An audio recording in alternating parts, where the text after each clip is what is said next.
Should we kick off then? Yeah, do you want to do an intro? Yeah. So we haven't done this in a while, and Colin thought it would be a good idea to get together and review the last tournament because it was quite interesting. Welcome, Colin.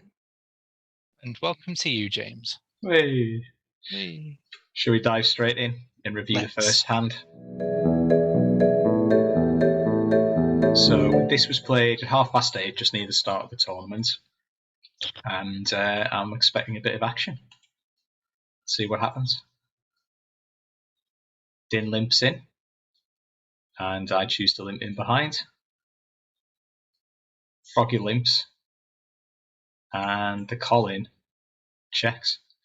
Yes. What do you make of the pre-flop? It's fairly standard from Din. Nothing really to say about you limping in with the fives. Again, that's pretty normal. I think I would like to see.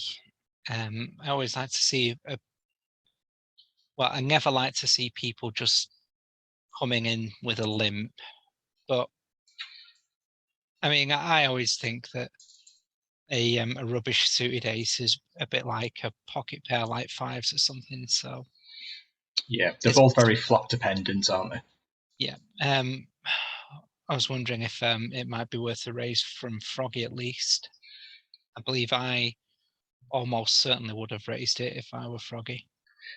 Yeah, likewise. If I was in Froggy's shoes, I would put a raise in up to maybe about 4 big blinds, maybe a bit more. I'm going to play the hand out of position. 2 people have limped in, maybe about 5 big blinds. Yeah. And incidentally, I don't know whether Dim would have called or not, but I would have called. I think 4 Dim big blinds certainly would have called. Yeah. So what's wrong with Froggy's position? Just because he's small blind, he's going to be out of position post flop, so he's going to have to act first on all the post flop rounds, which doesn't work to his advantage. Yeah. Everyone he's got to act, and everyone's gonna see what he's gonna do. Yeah, exactly. But not too unusual for our home game that we would get people limping in. So let's see a flop, and it should bring a bit of action.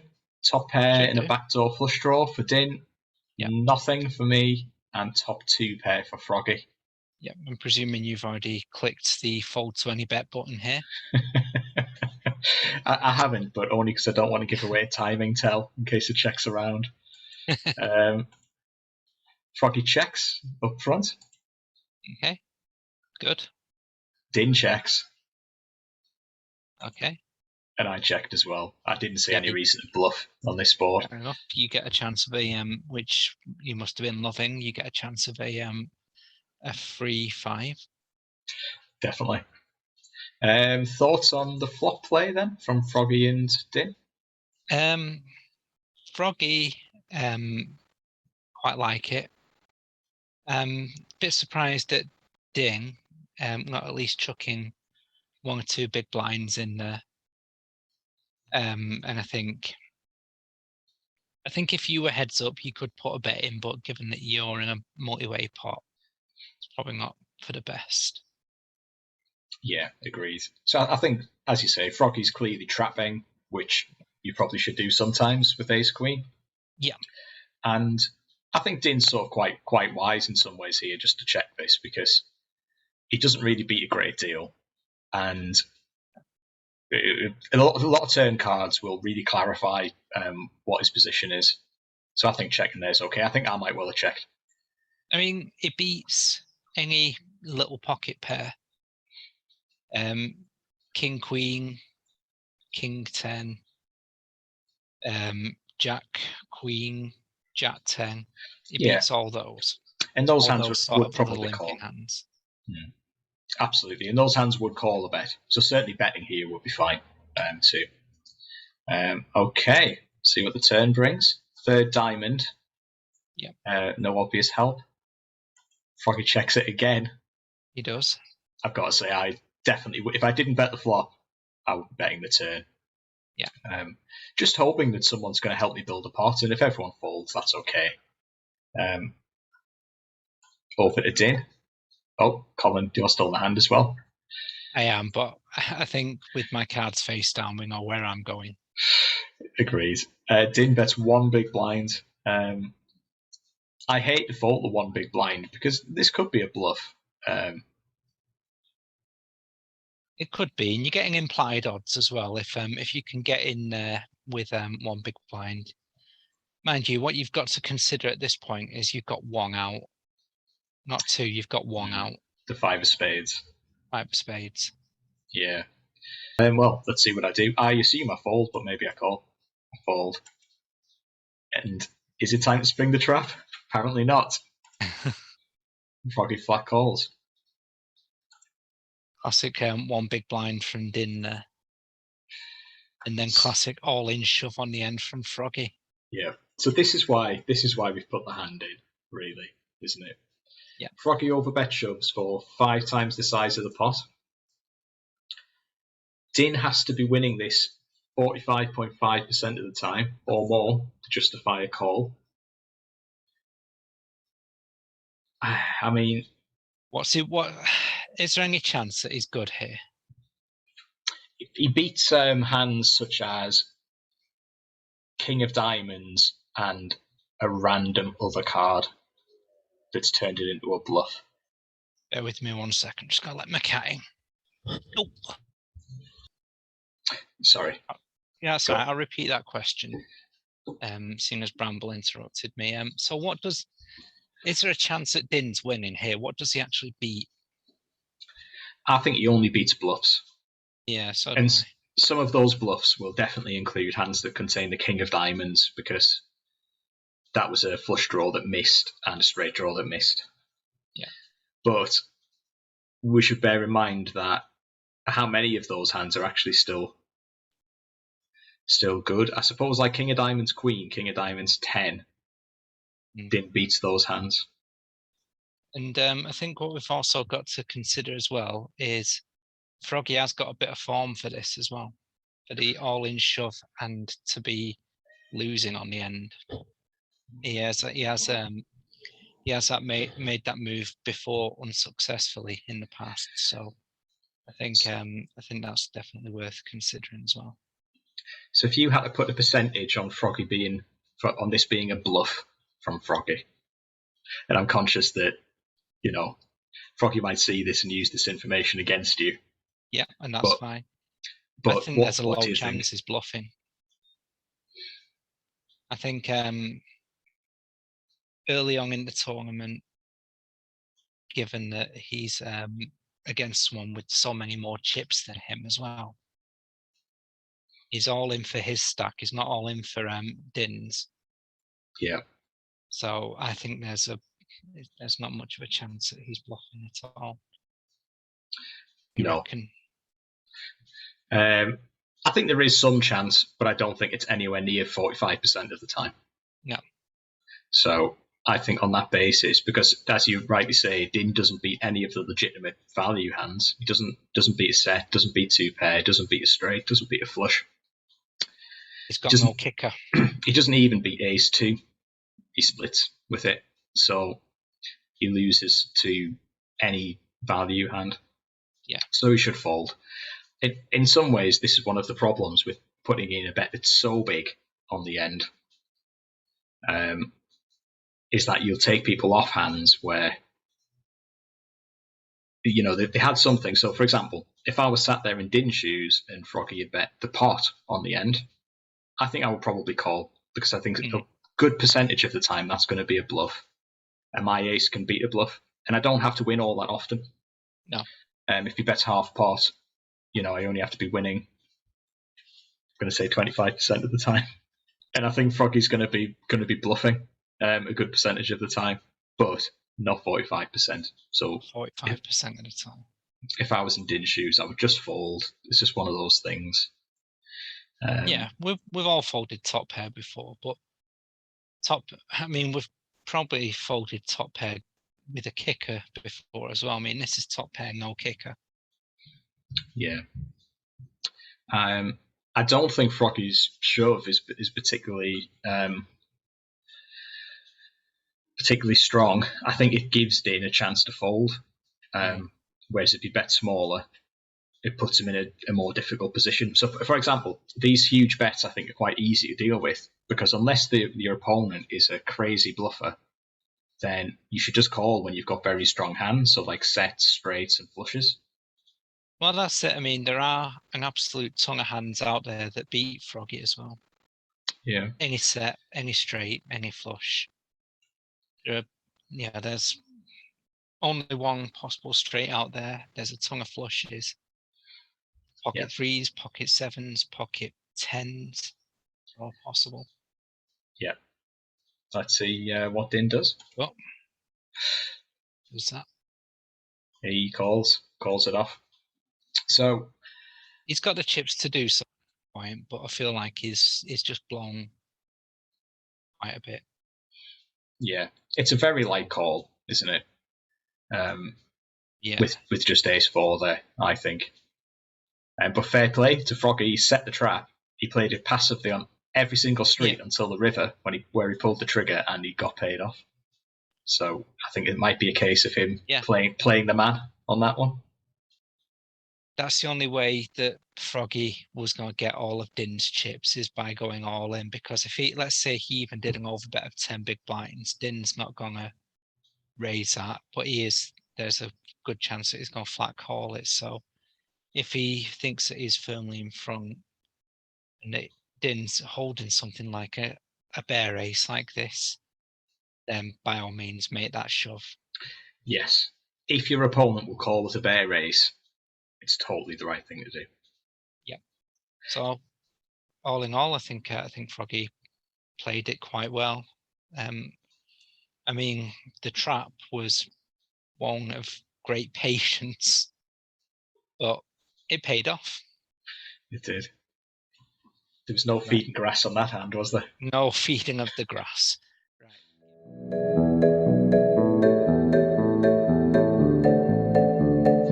All right. Hand the second. Hand the second. Froggy gets section underway. Black hole with a 3-5 off, like you do. So I reckon I've got the best hand, so I'll put in a raise. Froggy calls in position with the 5-3. Okay. So yeah, I mean, it's difficult so far because you've not put a foot wrong in the hand. You can't go absolutely nuts, otherwise where's your value gone? You can't just you can't just check with your ace king. Pre-flop, yeah, you can't just check with it. 1-on-1. So a couple of points is Froggy has, first of all, I made that limp with the 3-5, and then he made the call with the 3-5 afterwards. I mean, with the call afterwards, okay, he'd already put some chips on the table, but you know, is there a time and a place to think actually we should have really have pressed that call button and then just folded? I mean, let's just take this back a step. I will say I don't like the limp. I think that's probably too loose. And if you are going to play, I would raise, especially with a hand like 5-3 where you're quite happy just to take the blinds down. So I don't really like that. But in this spot, he's getting 2-1 pot odds. He needs to be good 32% of the time. In this particular matchup, he's actually good 39% of the time. Yeah. So I'm not saying that means that he necessarily should call, but I don't mind this call. He's in getting position. The pot odds for it. He's in position. He's getting the pot odds. Whether he's getting the pot odds against the actual range of hands I would raise that 4 big blinds from in the big blind there is another matter, because obviously the odds don't look so good if I had aces, kings, queens, jacks, tens, nines, all of which I would have raised with. Yeah. But I don't mind the call. I don't like. Personally, I would never limp in there. I would fold, and if I wasn't going to fold, I would raise. He's getting positive odds for positive equity for it. To call now, absolutely, yeah. But initially, I should say, at this stage, I would never call. I would only raise or fold. And in this example, I would fold. Okay. We take the flop, and I check. Mm-hmm. It's probably worth talking about why. That board, I think, while it's fine for the pre-flop raiser, it's also pretty good for the pre-flop caller. If I think about what kind of hand someone would limp in with and then call the raise with in Froggy's position, that could include hands like jacks, tens, nines, ace, jack, ace, nine, all of which connect with that board, and that's going to be a sizable part of that range. Whereas those hands are not a massive part of my range, really. Jacks and nines and tens, I suppose, are. But I'm also going to have a lot of ace, king, ace, queen, those kind of hands. Yeah. So I decided just to check, which I would also consider doing with some of my strong hands as well. So let's say I had kings. I might consider checking kings. If you had tens. Yeah, tens would be a great candidate to check. I don't particularly want to bet and build a big pot with the jack sat there that my opponent could easily have. But in the same way, I want to be checking some of my strong hands so that my opponent can't just, Spoonie's checked, I'll just bet and win the pot. Yeah. So with that in mind, that's my justification for the check. And Froggy checks as well, which is great.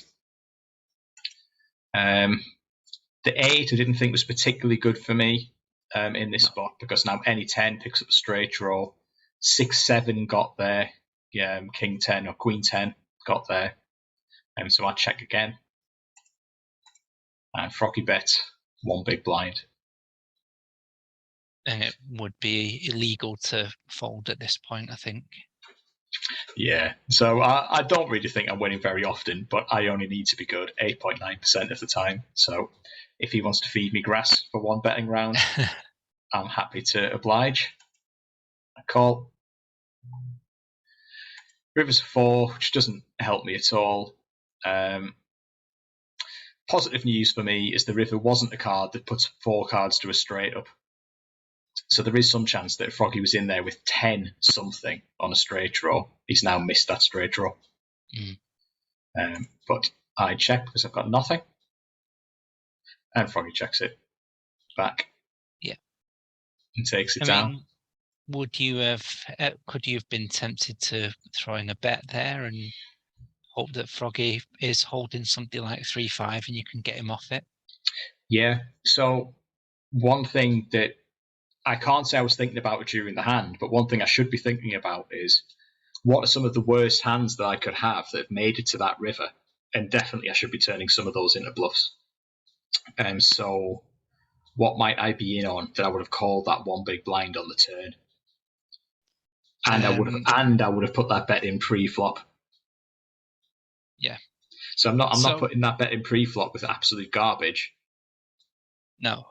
But what there is also the possibility of is on that turn, you could be sitting there with Queen 10. You've made the straight, and you're feeding him the grass. Quite possibly. Would I have checked the river there? Possibly to Froggy. You never know. If I was just going to see that 67.8 big blind shove. But I'm not sure. Maybe Ace King might be amongst the worst hands that I could have, so maybe I should turn it into a bluff on the river. Some worse hands that I could have had and played the same way would be, for example, Ace Queen or King Queen, which have less showdown value slightly than this. If I'd had King Queen and I couldn't even beat Ace High, I think maybe I would have bluffed. I think. Yeah, I mean, there's always a chance that Froggy's holding something like Ace 10 there. Yeah, exactly. When it went check, I thought I had a chance at winning that pot. Yeah. Lovely. I mean, what's the moral of the story here? Never fold to a one big blind bet. Is that the moral? Never give a sucker an even break. And on that note, on to the next. On to the next. Oh, I see. At least one sucker in the pot here. Okay. Which one? At least one. Din limps in under the gun. Not something I would recommend. Lord Perks raises it up. Froggy flat calls with ace four suited. Totally reasonable. And the Colin puts in the 3-bet. Tell me about your sizing here, Colin. Why Tell you 7? about the sizing. It's a little bit under the pot size bet. And pot bet here was about 10 big blinds. My idea of sizing here is there are lots of players here, and I want at least 2 of them to fold, if not 3. So I'm sort of trying to with the bet and trying to communicate. I want serious players only at this point. Yeah. Did you consider going even larger? I did. I mean, as I was flicking around with my mouse, I did click on pot initially and thought it's about 10 or 11 big blinds, and I thought that felt a bit too big. So that's why I went for the 7. And I thought if I could at least get rid of Mooming and one other, I would be I'd be happy with that. In terms of the size, I mean, 5 big blinds more is a reasonable commitment for both Perks and Froggy, and 6 big blinds is a hefty commitment for the other 2 as well. Yeah, agreed. I think, excuse me, I think I would have went a little bit higher, just because, again, I'm going to be out of position for the whole hand. So I'd rather get some value now, because I might not be able to extract any value on the flop, for example. But certainly 3-betting is very strong. Let's see who wants to come in and play. Mookman folds. Din folds. Perks folds. Froggy calls. And again, just to wind this back, the pot odds he's getting, he needs to win 26.7% of the time. In this particular matchup, he's getting 34.3%. Yeah. So again, we'd have to look range on range, but I think calling here is probably fine. And critically, again, like the last hand, he's in position. I mean, I think range is an interesting one. What am I making that 3-bet with? Well, you tell me. Are you up? Do I have to? Are you up for a very brief digression in Equilab? Always. Let's bring up the Equilab. Just have a look at this. So tell me what a hypothetical Colin with no commitment to actually play this way would be 3-betting with in that spot out of the small blind, the 7. Any pair of jacks bigger. Yep. Probably 10s as well. Any ace king, any ace queen. Ace jack suited. Ace 10s, no, king queen suit. No, get rid of king queen suited. Well, let's put. Tell you what we can do. Let's put one of them in and leave the other one out, and that kind of gives you a mixed strategy. All right, go for the king queen suited. Then I think I'd rather have that than the ace 10 suited. Yeah. Are you 3-betting any of your sort of traditional bluffs like Jack 10 suited, 10-9 suited, Ace 5 suited? No, I don't think so. I'm giving away a lot of information here. Well, you can always preach one thing and do another. Let's see how Ace of Clubs, 4 Clubs then does against that range. It has 32.7% equity and only requires 26.7. Okay. I would say as well, like this hand has a lot of playability with it being suited, so long as you're not holding king queen of clubs.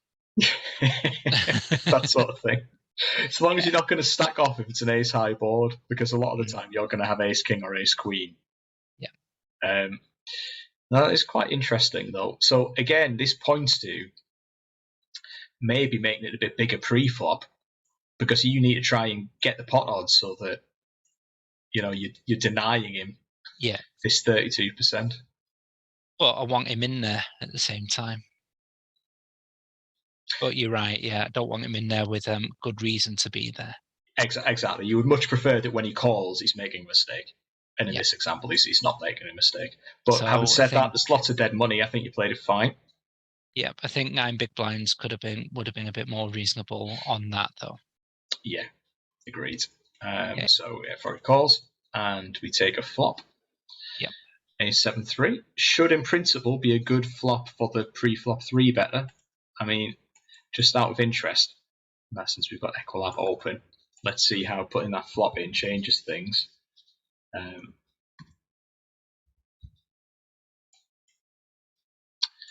You were still 60% favourite. Oh no, I've misread that. No, it's the other way around. So you've now dropped to 40%. Yeah. Let's take a little stab at what kind of hands we think Froggy might have called Perks' raise with and called your 3-bet with. I appreciate this is speculation. Okay, so 3-5 suited. Yeah. Any pair.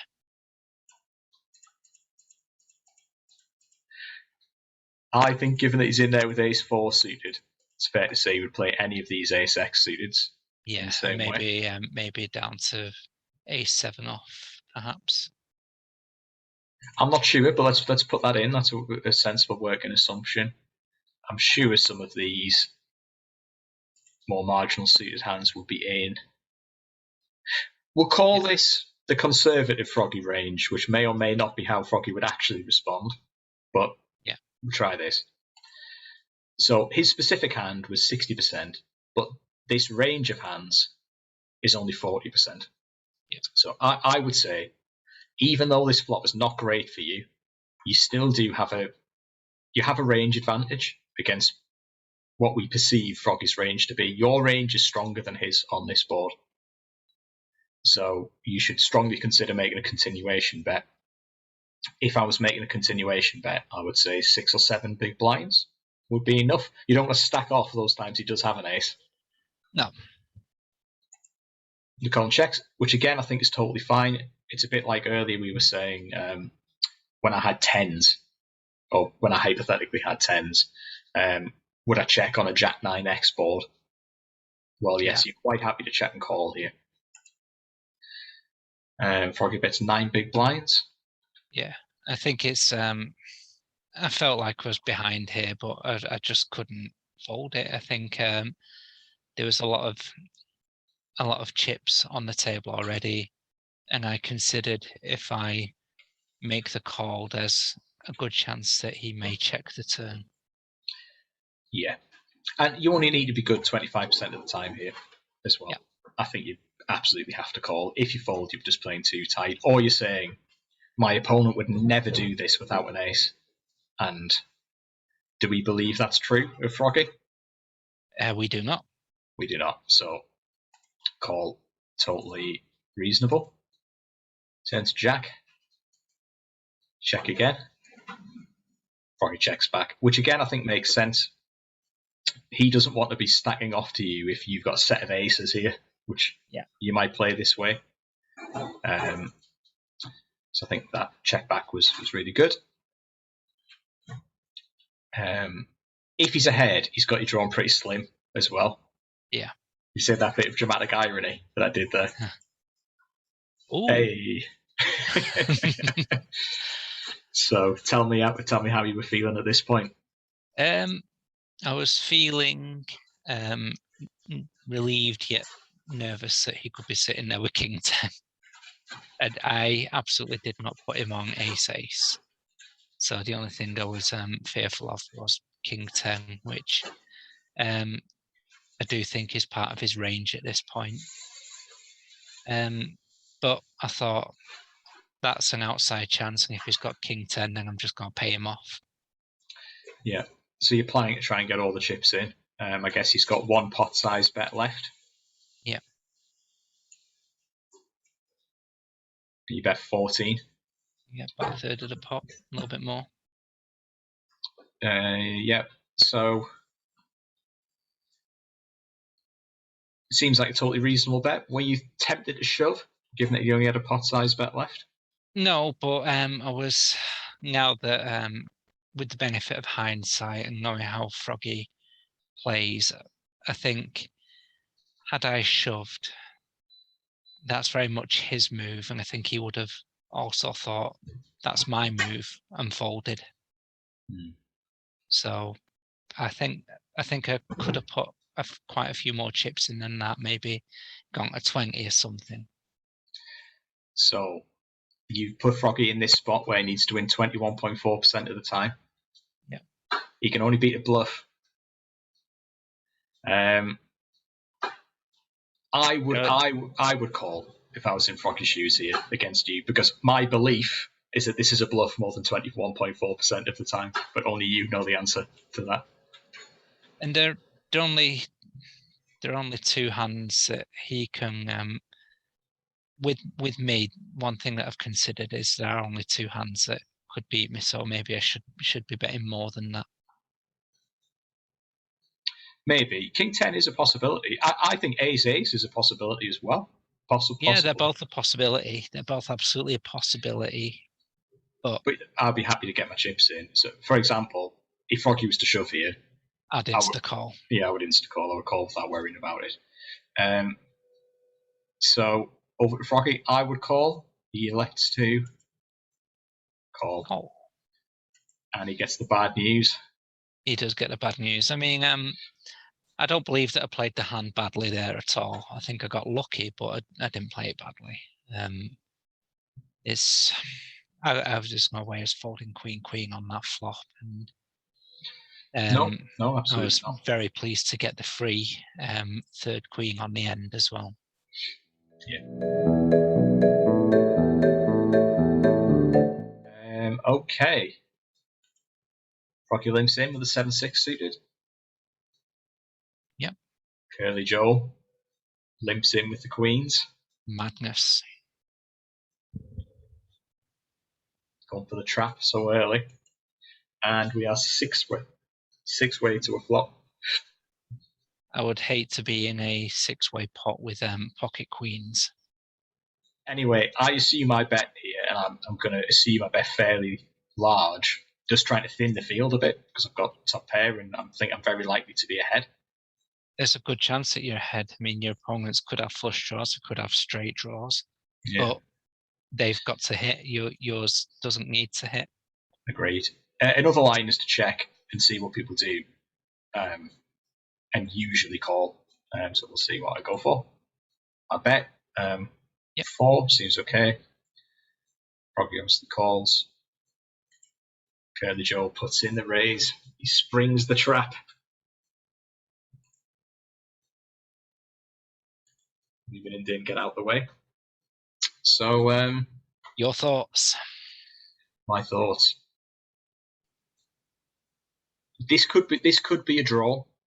Is one of my thoughts quite easily. Could be something like 6-7 or spades. Mm-hmm. Could be a very strong hand. It could be a set.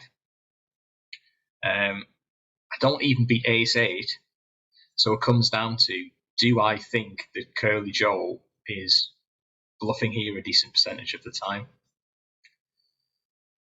Do you? I think he probably is a decent percentage of the time. Yeah, I'm not saying it's all the time or anything, but again, I only need to win 33% of the time. So I think my logic here is, if I raise again myself, it looks very strong. I will most likely knock Froggy out of the hand, and I will take Curly Joe up his bluffs. If Curly Joe's bluffing, do I want him just to keep bluffing? I probably do. So I can't remember what I did. I think raising is okay. I think calling is okay. And I probably should fold. I think Joe is showing a lot of strength by raising, though. He is, but I don't think I can fold top pair. I think Joe bluffs enough that I just have to call there when I've got top pair. Yep. Okay. That's my thought. So hopefully I call, but maybe I do something crazy and shove. Yeah, I shoved. I thought something crazy and shove. So I put Froggy in a spot. Yeah. His pot odds are actually quite good because he's short stacked, so he needs to win 34% of the time, and that draw gets there 36.4% of the time. Yep. So we should call. I think in a rebuy period, I would be calling if I was Froggy. I think for my tournament life, I'd probably put it down. So see what happens. Froggy finds the call. And then in Curly Joe Lee's spot. It's a tricky one. What have you got? What have you got? Because Joel has positive equity against me, he probably should call, even if he thinks he's losing to Froggy, because he'll win the side pot more often than not. Okay, let's let it roll out and see whether some sickness occurs. 3 of spades on the turn. It helps no one. 4 on the river. Helps Froggy someone. gets there for the side pot of 90 big blinds, was it? 110 big blinds, something like that? 130. And the remaining 90 goes to Curly Joe. Right. So how much did Joe make a loss at that point? He finished the hand on 144 and started it on 142. 1-2 big blinds.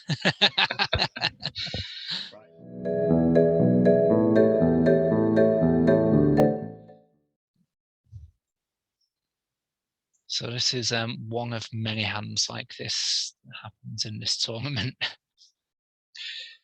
Vic raises it up. King Jack offsuit. The calling calls in the small blind. Yep.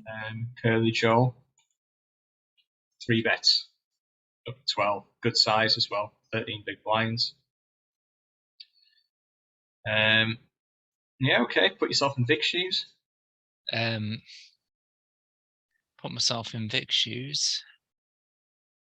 It's a hell of a raise. It's an excellent bet from him. And I don't think there's anything wrong with folding your King Jack here, even though you've put a bet in.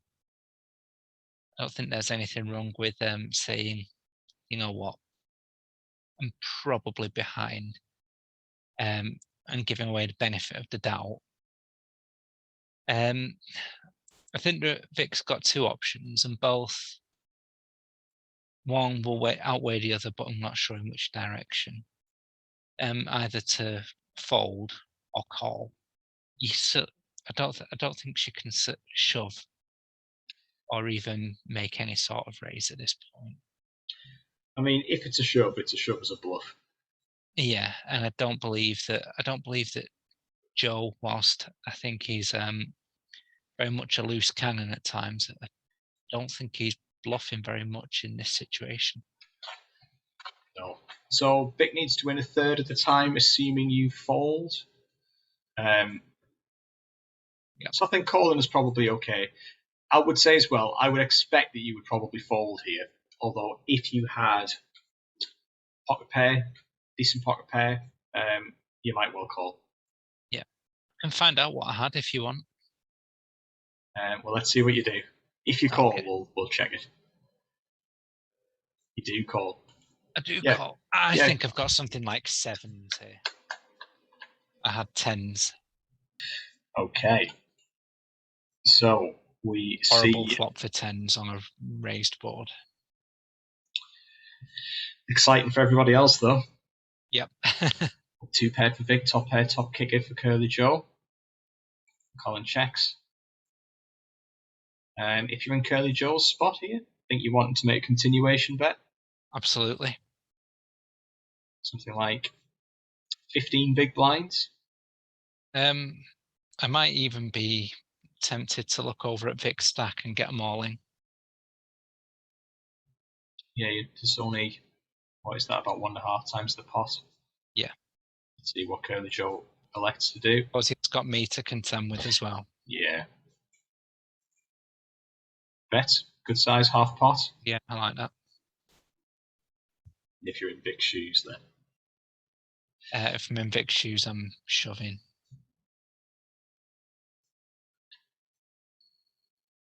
I'm not feeding any grass at this point. Yeah, I guess you need to be a little bit worried that you're still in the pot. Yeah. I don't think I'm always shoving here. I would say that. I think a good amount of the time I'm just going to flat call this with King Jack. Okay, how come? Just at the trap. Just for the trap, yeah. It's pretty strong in this case. I mean, it's second It's a only to rainbow. a set. It's rainbow, yeah. Obviously, Queen 10 is a concern, but the way the hand's played out, do we think anyone's got Queen 10? I mean, maybe No. you or Joe could be in there with Queen 10 suited. I don't believe it. Doesn't seem that likely. So I think your hand's pretty strong. I think you could definitely justify slow playing it. Also, for similar reasons to I was saying before, you probably should raise sometimes just so that you can't have top 2 pair on this board when you raise. Moomin slow plays it. You're getting quite good pot odds here with your 10s. Any thoughts that a call could be in order? No. I think that at some point the rest of Vic's chips are going in, and probably the rest of Joel's are going in as well. So I think I've got a little stake in this pot. Yeah, makes sense. The only thing you really ahead of is straight draws, and given that you have 2 of the 10s, Queen 10 is not that likely. Okay. 3 on the turn. It's 2 flush on board. Yeah, I don't think that the 2 flush changes anything. Not particularly. There's always the outside chance that that Vic could be sitting there with ace of clubs, 7 of clubs or something. Yeah. I think, again, if I was in Joe's shoes, Vic only has a half pot size bet left. You're ahead of King Queen, which might have played this way. You're ahead of Ace Jack, that might have played this way. I think I'm more often than not just going to stick them all in here.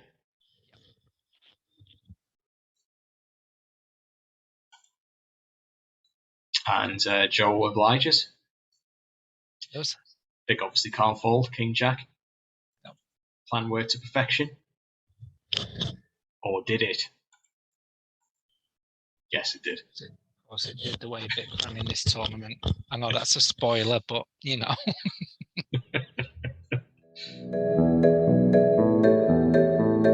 what happens on this hand. Let's. Vic raises it up to 3 big blinds in lay position. Perks calls. Froggy calls. Okay, fine. And we take a flop, which comes 10-9-3 rainbow. Bit of everything for everyone's cards we can see. Yeah, top head for Perks, up and down for Froggy. Perks comes out and bets 2 big blinds. Any thoughts of raising if you were in Froggy's shoes here? Not while Moomin's in the pot, but maybe to get Moomin out of the pot. I don't know. No, I would. I'd leave that to the pre-flop aggressor. Yeah, shouldn't be such a great flop for a pre-flop raiser. This one, I would say that. Was it Vic who raised? Yeah. Pre-flop. Yeah. In that case, no, I probably wouldn't raise at this point. Okay. So Froggy calls, and Vic gets out of the way. Okay. The straight comes in for Froggy. Straight comes in. Still top pair for Perks. He's got 9 big blinds left and he's drawing dead. Yep. What would you do here? Go all in. If I was Perks. Yeah, I'd just get him in. It's rebuys. You got top pair, you got great kicker. Chances are Froggy could be sitting there with Queen Jack, Jack 7. If so, pay the man and be done with it. Well, Perks likes your line of thinking then, because he bets enough to pot commit himself, but Froggy doesn't pull the trigger. He's going to play it cool, get them chips in on the river. Yep. The river puts out 4 cards to a straight and completes the backdoor flush. So not the most beautiful of rivers. No, Might give Perks a chance to. Yeah, sorry, I was going to say it could give Perks a chance to fold here. Yeah. One thing that might factor in is that this is only, 7 big blinds, about 1,000 chips. Yeah. So, and we're doing rebuys, so there's an argument for saying just to get them in so you can get a double rebuy. And indeed. I think with that in mind, Perks decides to gamble on his 10. And Froggy calls off. Yeah. I mean, on the end, I think there's 0 chance of Perks winning that pot once that river's come down. Not 0, but not much. Maybe. Yeah. Let's have a look at this next one. All right, so we've set the scene. It's 9:19 p.m. and it's getting right near the end of rebuys. I'm going to switch it into regular tournament chips for this one. That's fine. Just to show the stack sizes. So, the Frog limps in. Colin gets out of the way. Curly Joe raises, leaving himself 3,500 with A7 suited. Seems reasonable to me. Yeah. And this is where it all goes a bit crazy. So, Vic makes a raise, and full disclosure, she did explain that this raise was purely to get below 3,000 chips. Yeah. Because we had I could see on the we could see on the tournament clock that this was indeed the last hand before rebuys. So it gives her the opportunity to rebuy, get up to close to 6,000 chips before the 4,000 add-on. Yeah. So with that in mind, it's fine. Yeah, it makes sense. I mean, Din should 100% fold here with Jack 10 off, facing a 3-bet and a min 4-bet, even a very suspect min 4-bet. Yeah, I mean it's not got a terrible amount of chips. Din is down a little bit because Din often likes to double rebuy anyway, so he is down a little bit at this point. I think this chucking 1,000 in to get a double rebuy, I would suggest is sort of marginally worth it. Chucking 1,917 in to get the other 1,083 chips doesn't seem worth it to me. Yeah. Din takes it another way and shoves. And, you know, I like this a lot more than calling. Yeah, I've got nothing against that at all. I mean, if you're in it for the gamble, if you're in it, if you just want to get your chips on the table, flip them over, see what happens, great. I've got nothing against that at all. And everyone might fold. You know, it seems unlikely, but it could happen. And the amount of chips that you pick up if everyone does fold it's over 2,000 right there. Yeah. So ace 6 off, clearly worth a gamble at this stage of the tournament. Given the amount of chips that you've got, why bother? Yeah, it would need to be quite a bit stronger. Ace queen, obviously I could get my chips in, but ace 6 off, perhaps not. Well, Perks gets out of the way. And Froggy decides he's going to gamble with everyone. He's got everyone covered. His cards aren't bad. Yeah, fine. I've got to say, I would have folded this, but because I would be quite worried about Din, I didn't imagine Din would be prepared to gamble so liberally here. But a good call. Curly Joe, I think... well, he could fold, but he's going to be left on a very awkward amount of chips. Yeah. So I think his as it turns out, it's actually got the best hand here. But it's one of those. It is a look really good. awkward amount of chips. Doesn't look good. I mean, it looks like a terrible hand. And the only problem, I would probably rather have 10 Jack or King Queen than Ace-7 suited at this point, because I think there's more chance that Ace-7 is going to be dominated.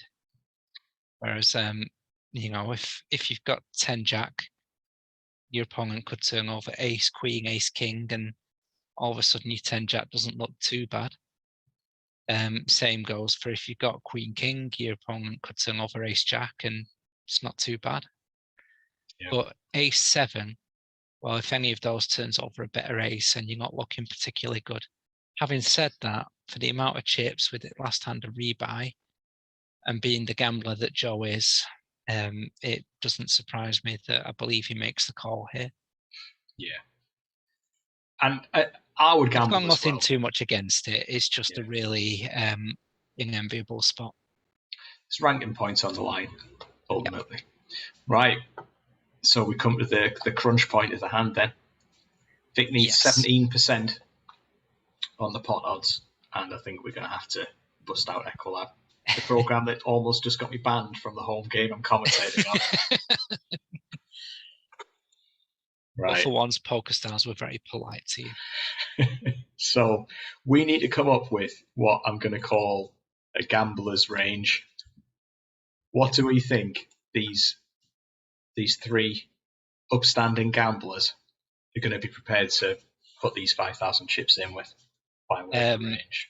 Okay, so let's go for pretty much the entire top left corner. Okay, that's got like Jack 10 off. Yeah. Jack Queen off. Not sure about some of these really bizarre suited hands, but maybe. So any suited aces, yeah. Any pocket pair? Pocket pair. It's 22% of hands. Maybe even drop it down to Ace-6 off. Maybe. Let's go with that. We may not be perfect, and obviously we're sort of trying to guess at the average of what people will be prepared to gamble with, but this might not be a million miles away. And we're going to say you are up against 3 opponents, and you need 17%. So what's your intuition? Do you think? My intuition is I think it's pretty buggered, but probably I'm sure Equilab's going to prove me wrong, so let's have a look. That's looking good. It's right on the margin. Against that range, Vic is getting 16% and needs 17.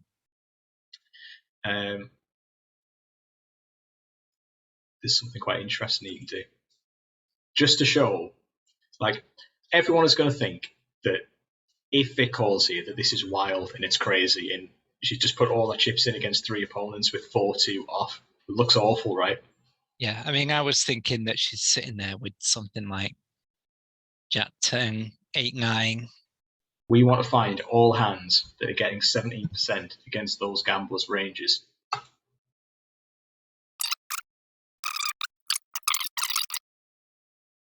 So let's look at all the hands that theoretically should call here.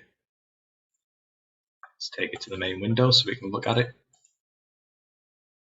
There we are. So 4-2 off doesn't quite make it. 4-2 off was just short. 6-3 off, clear call. 7-4 off, call. 4-2 suited, easy call. That's yeah, it's quite enlightening, that. It's the power of pot odds. Yeah. When you only need a small percentage, then some weak hands are going to win. I should be really clear that this is because we've put in what I've been calling these gamblers' ranges. Let's look at how that range. Let's look at the same equivalent range, but against something a bit tighter.